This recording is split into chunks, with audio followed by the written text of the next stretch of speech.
Oui, bonsoir, chers compatriotes. Bonjour, chers compatriotes. C'est Bertin Badiambile, encore une fois dans vos maisons. Je commence par vous dire merci de cette occasion que vous me donnez d'être entendu, de m'écouter. C'est votre temps que vous dédiez pour moi. C'est un grand privilège. Et je vais vous demander, si vous aimez cette vidéo, de le liker, donc l'aimer et le partager. Parce que même si certains pensent que la situation au Congo est en train d'aller vers le mieux, ce que je crois c'est le cas, mais nous sommes toujours en danger dans ce pays-là qui est envié par beaucoup de gens. Si notre pays n'était pas envié, rassurez-vous, chers compatriotes, on n'aurait pas de guerre dans l'Est qui n'en finissent pas. C'est parce que notre pays est envié. Et je viens aujourd'hui vous parler suite à ce qui fait parler au Congo aujourd'hui.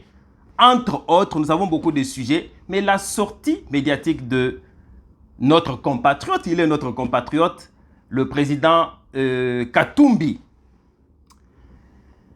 Pourquoi est-ce que je reviens à en parler? Parce que quand le président Katumbi parle maintenant, c'est toujours la question de père et de mère qui nous revient. Ces interventions sont encore très présentes dans votre esprit. Quand je pense à lui, là, la chose qui me vient, c'est une des discussions que j'ai faites avec mon fils, qui est aussi de père, mais il n'est pas de mère. Il m'a posé une question très intéressante. Mais, papa, toi là, tes propres enfants ne sont pas sont de père, mais ils ne sont pas de mère. Et tu acceptes, tu soutiens cette loi-là, Tchani, qui est discriminatoire contre tes propres enfants.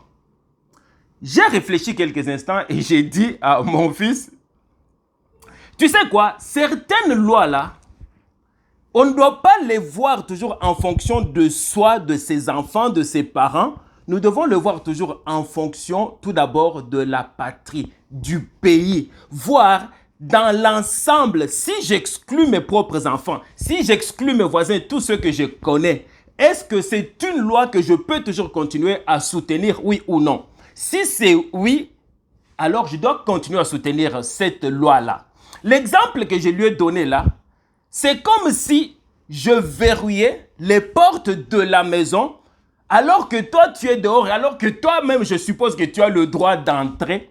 Mais il y a des moments là, ce que la ville où nous vivons peut traverser là, il y a peut-être un banditisme qui s'est accentué, il y a des voleurs, des violeurs qui circulent. Je peux fermer la porte alors que toi tu es à l'extérieur. Simplement, toi, tu penses que, hé, papa, là, où sont mes droits? J'ai le droit, là, de sortir et de rentrer comme je veux. Et tu as raison. Mais il se peut que pendant que toi, tu es dehors, là, il y ait des violeurs, il y ait des voleurs, il y ait des tueurs en série qui peuvent entrer et détruire ta famille.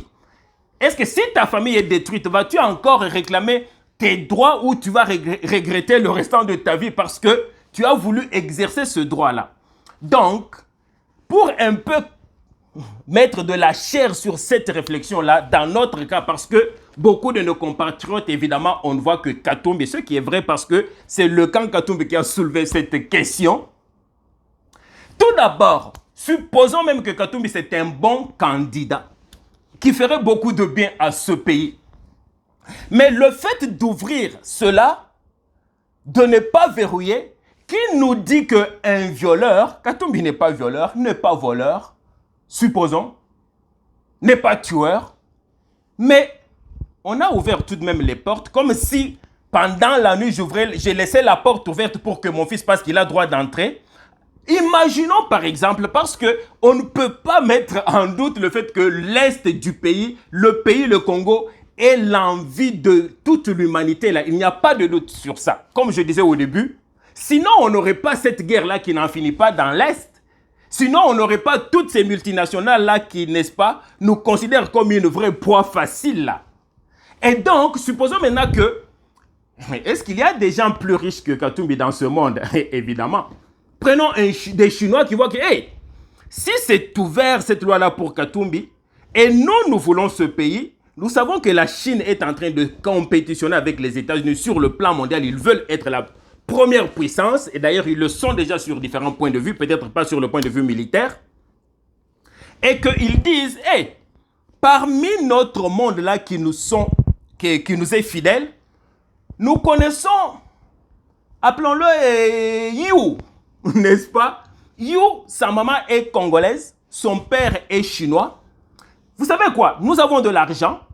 Les Congolais, mes chers compatriotes, que nous le voulions ou non, nous pouvons reconnaître aussi nos propres faiblesses devant l'argent. N'est-ce pas? Désolé. Le Congolais moyen, intelligent, intellectuel, il est faible. La preuve, nous voyons comment nos propres compatriotes intelligents, d'autres qui se proclament même chargés de cours ou universitaires, d'autres des députés, qu'est-ce qu'ils ne sont pas en train de faire, n'est-ce pas, quand ils reçoivent l'argent pour soutenir les lois que nous savons que, en temps ordinaire, ils ne l'auraient jamais soutenues. Alors, disons que eux aussi veulent maintenant, parce que la porte est ouverte, si elle est ouverte pour une personne, elle est ouverte pour tous, d'autant que tout le monde étudie comment est-ce qu'ils peuvent s'accaparer, n'est-ce pas, une partie du Congo, et qu'ils disent, nous allons soutenir notre candidat, nous avons du cash, ils parlent à leur gouvernement, parce que nous connaissons qu'il y a beaucoup de minerais stratégiques, n'est-ce pas, dans l'est du pays. Ok, allons de l'avant, soutenons notre candidat, mettons, n'est-ce pas, 2, 3, 4, 5, 6, 7 milliards en jeu de publicité, donnons à tous les Congolais. Est-ce que nous allons résister? Est-ce qu'ils ne vont pas prendre cette partie-là? Comprenez que nous sortons d'une histoire, est-ce que nous en sommes déjà sortis totalement, pas encore, de 20 ans, où tous les Congolais se posaient la question, les personnes qui nous dirigeaient, est-ce que c'était vraiment des Congolais? Vous tous, vous avez la réponse là où vous êtes, n'est-ce pas? Moi, mon point de vue, pas parce que je suis allé faire l'examen ADN de Kabila pour savoir si il était vraiment fils de Mouzé ou non, mais tout ce que je me dis, nous sommes des Africains là. Si ton propre frère est président de la République, est ministre, tu ne vas pas être le premier à proclamer partout. Ouais, vous savez que c'est mon frère. Qui peut renier son frère qui est président du pays? Quand on sait qu'il y a des cousins lointains, très très lointains là, qui vont se pointer tous pour dire que c'est notre frère, c'est notre.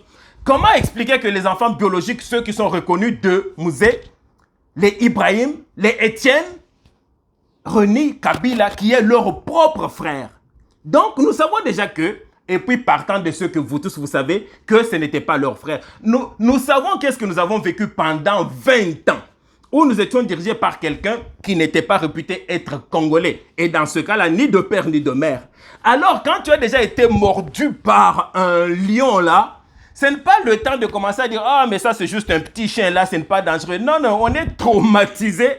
Laissez-nous un peu de temps de guérir là. Laissez-nous même 50 ans, 100 ans avant de parler encore de quelqu'un qui a des origines étrangères assez récentes. Parce que dans le cas de Katumbi par exemple, son père, on sait qu'il n'a jamais renié qu'il n'est pas congolais, il est juif.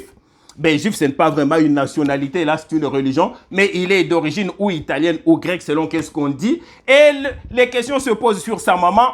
Selon certains, elle est zambienne, mais selon Katumbi, elle est enterrée au Congo. Donc, je ne sais pas qu'est-ce que ça veut dire. Mais toujours est-il que nous sommes devant une situation qui est très inconfortable, soit pour les Congolais qui on vient de sortir de ce traumatisme où on a vu quelqu'un en train de tuer, avec des fausses communes, on se demandait mais est-ce qu'il ressent de la douleur quand les Congolais meurent ou non? Alors, ça c'est un point de départ qu'il ne faut pas oublier. Nous allons aller de l'avant. Maintenant là, quand on fait la loi là, toi tu es en train de penser Katumbi, qui te garantit que Katumbi va sortir gagnant? Alors pourquoi te battre pour cette loi-là, pour une seule personne, quand on sait que n'importe qui peut sortir? Qui croyait que vraiment Kabila allait devenir président? Kabila Joseph. Donc on ne sait pas qu'est-ce que l'histoire nous réserve comme surprise, mais c'est à nous d'être assez intelligents et stratèges pour savoir barricader tous les trous par lesquels l'ennemi peut entrer. Parce qu'il y a des gens qui n'ont pas de mauvaises idées, mais c'est nous-mêmes, de père et de mère, qui leur donnons ces idées-là. Donc, nous devons être vraiment très intelligent si nous ne voulons pas revivre ce que nous avons vécu. Mais il y a plusieurs raisons pourquoi, en ce moment de notre histoire, nous ne pouvons pas ouvrir ces portes-là à tout le monde pour être président dans ce pays-là. Prenons l'exemple tout simplement. Quelqu'un qui est président là, c'est quelqu'un qui est prêt à mourir pour son pays. Qui n'a pas de compromis à faire quand il s'agit de la souveraineté de son pays. Mais quand quelqu'un, son père est ougandais, sa mère est congolaise et que la majorité de ses propres frères, peut-être enfants, cousins, neveux, sont dans le pays, l'autre pays qui est maintenant en conflit avec le Congo, et que la situation demande que c'est lui le commandant en chef en ce moment pour l'intérêt du pays, il doit lancer une missile, une bombe de destruction massive. Qu'est-ce qu'il va faire? Est-ce qu'il va tuer son propre sang? Nous savons qu'il va être partagé. Et on ne veut pas cela, n'est-ce pas, d'un président le numéro 1 d'un pays. Et la chose qui est triste dans tout cela, c'est quoi? C'est que nos propres compatriotes sont devenus tellement avec un complexe d'infériorité que on leur donne de l'argent. Quand quelqu'un a du sang qui n'est pas congolais à 100%, c'est comme waouh, on doit le respecter, on doit l'honorer. Non, non, non, non, on va mourir là. Le Katanga va se séparer si cette loi-là passe. Mais quand il s'agit de leurs propres frères, les mêmes étrangers là, vous savez, ils sont capables de comploter pour dire que ceux qui sont de père et de mère et qui sont sortis de ce pays-là pour aller étudier, apprendre, voler d'autres expériences, d'autres univers et venir aussi construire le pays. Et pendant qu'ils sont là-bas, là, c'est tout à fait normal qu'ils aient une autre nationalité comme tous les pays le font. Parce que ça facilite de voyager. Ça facilite de faire des voyages qui peuvent être des voyages touristiques, des voyages d'affaires, ça peut être des voyages culturels, mais c'est facile d'avoir un passeport américain, canadien, français, et puis tu voyages plutôt que d'avoir notre passeport. Nous savons qu'est-ce que notre passeport vaut. Et quand on a exclu ces Congolais-là de père et de mère qui sont prêts à se battre, qui aiment ce pays-là de tout leur cœur, on a vu combien de manifestations les Congolais de la diaspora n'ont pas fait, combien de cotisations ils n'ont pas fait. Et quand on les a exclus, pas seulement pour être des présidents là, on les a exclus de tout, parce qu'ils n'ont même pas le droit d'avoir la citoyenneté congolaise. Est-ce que nous avons entendu cette guerre-là comme elle est en train de se passer maintenant pour un seul individu? Mes chers compatriotes du Katanga, est-ce que vous vous êtes battus comme vous êtes en train de vous battre là? Est-ce que vous avez menacé le pays que le Katanga allait se séparer si seulement on agit ainsi, on exclut nos propres frères et sœurs qui sont même, il y en a beaucoup du Katanga, nés au Katanga, de père et de mère, qui sont à l'extérieur avec d'autres nationalités, qui n'ont pas le droit ni d'être des présidents, ni d'être des députés, ni d'être quoi que ce soit au Congo. Vous n'avez pas fait la séparation. Vous ne vous êtes pas battu. Mais regardez qu'est-ce que vous faites pour quelqu'un juste parce qu'il vous a donné de l'argent. Et nous sortons d'une situation où vous-même là, nos propres compatriotes du Katanga, vous nous avez déclaré que Joseph Kabila était votre propre frère du Katanga. Celui qui vient de nous laisser là, Baba Kyungu, en sait beaucoup. Et pourquoi tout cela n'est pas arrivé? Donc quand le Congolais est arrivé au point qu'il doit se battre pour quelqu'un qui n'est pas Congolais de père et de mère, et il doit lâcher son propre frère de père et de mère, nous sommes déjà allés trop loin. Nous sommes déjà allés trop loin. C'est comme si nous sommes vraiment là, envoûtés d'une façon collective. On va avancer. Il y a d'autres raisons. Les conflits miniers, ça peut être parce qu'il y a dispute de pétrole, ça peut être qu'il y a dispute d'une partie du lac, peu importe. Quand le président est partagé entre deux pays, vous comprenez qu'il y a un vrai problème. Le pire, c'est quoi pour le Kankatumbi? Lui ne joue qu'à être président. Son père n'est pas congolais, on le sait.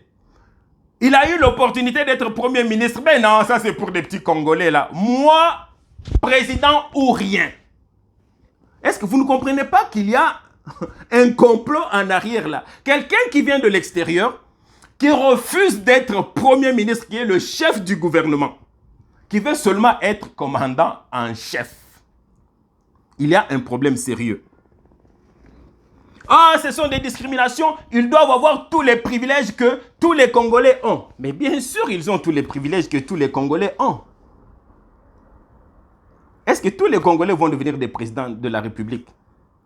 Même 50% des Congolais de père et de mère. 10%. 1%.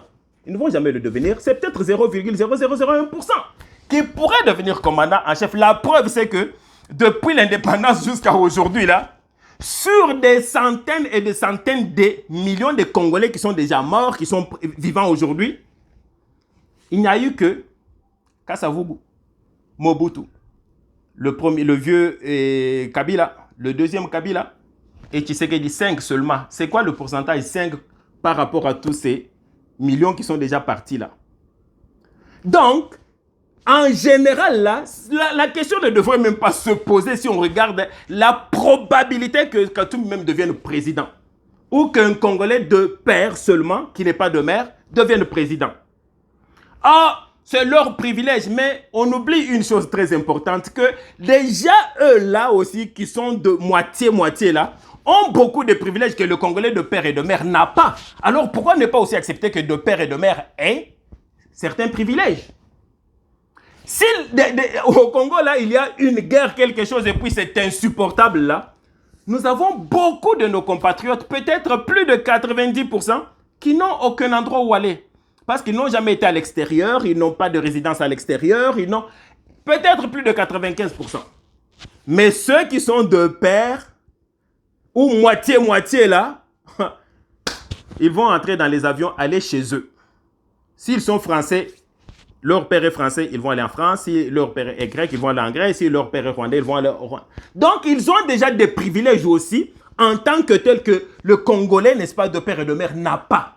Il peut aller là-bas pour aller travailler, il peut aller... Donc, c'est tout à fait normal et on ne doit même pas s'en plaindre. Nous ici, nous vivons à l'étranger.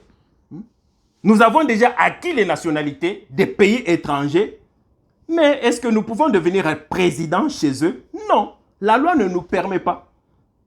Est-ce que nous avons dit que nous sommes discriminés? Pas du tout. On ne se pose même pas cette question-là. On est content de ce qu'on reçoit. Il y a eu une députée là, Christelle Levwangu, qui a donné l'exemple de deux footballeurs. Moi, ça me fait rire jusqu'à aujourd'hui comme argument pour dire que ceux qui sont moitié là, ils aiment le pays même plus que ceux qui ne sont pas, qui sont de père et de mère. Et donc, pourquoi ne pas leur ouvrir la porte pour devenir président? Il a donné l'exemple là de ces deux footballeurs. Celui qui était moitié-moitié est venu jouer pour le Congo. Celui qui était 100% congolais, père et mère là, et qui est aujourd'hui français, il est allé jouer pour la France. Alors il conclut, pourquoi celui qui est venu jouer pour le Congo là, on ne peut pas lui ouvrir la possibilité de devenir président du pays? Et la première question que je lui pose aussi, mais pourquoi aussi celui, le Congolais là, qui a laissé son pays, qui s'est battu pour la France et qui est maintenant en France là, qui a joué pour la France, quand est-ce qu'il va aussi devenir candidat aux élections présidentielles en France? Ça, c'est la question à laquelle notre cher député doit répondre. Et déjà, même quand vous dites qu'il est moitié-moitié, il est venu jouer pour le Congo, déjà vous donnez raison à Tchani. Parce que maintenant, c'est parce que vous voyez tout toujours d'un seul angle du Congolais. Mais on ne doit pas regarder toutes les choses d'un seul angle. Mettons-nous, n'est-ce pas, dans la perspective des Français. Oh! Ils vont exactement dire ceci. Voilà ce monsieur, nous l'avons accueilli chez nous. Il est de père, peut-être pas de mère. Nous lui avons tout donné, l'éducation même. Maintenant, regardez, il nous a trahis, il est allé jouer au Congo. Hein? Le sang a parlé. Donc, c'est la même chose, parce qu'il est toujours, que ce soit pour les Français, il est moitié-moitié, que ce soit pour nous, il est moitié-moitié. Donc, il a le potentiel de trahir un côté ou l'autre côté. Et donc, madame la députée, ça, ce n'est pas un argument. Et d'ailleurs, vous nous donnez raison que ce sont des gens qui peuvent accepter des compromis, qui peuvent trahir un cas comme l'autre, dépendamment de qu'est-ce qui fait leur affaire. Et tout d'abord, qui a dit que parce qu'il est venu jouer pour le Congo, et donc la seule façon de le récompenser, c'est qu'il soit candidat président. Est-ce que nous qui sommes partout ici, tout d'abord, combien de fois vous avez vu des Congolais de père et de mère là, et nous sommes très nombreux à l'extérieur, le voir candidat président de la République quelque part dans le monde? C'était quand la dernière fois? Et pourquoi chez nous, où nous sommes majoritairement de père et de mère, je ne sais pas, là chez nous on ne fait jamais des statistiques, mais je peux même dire, sans avoir peur de me tromper là, plus de 95%. Comment expliquer que dans une petite histoire de 60 ans d'indépendance, 20 ans, nous avons été dirigés par un étranger? Vous comprenez déjà qu'il y a un complot en arrière, parce que cet étranger-là n'est pas arrivé au pouvoir par ses propres efforts, ses capacités, ses discours qu'il menait partout et que tout le monde l'applaudissait. Non, nous savons qu'il y a eu un complot en arrière qui a fait qu'il est devenu président de ce pays-là et ça a profité à beaucoup de pays limitrophes étrangers. Et donc, vous comprenez que, en tant que pays, nous devons faire tout pour pouvoir aussi protéger notre souveraineté.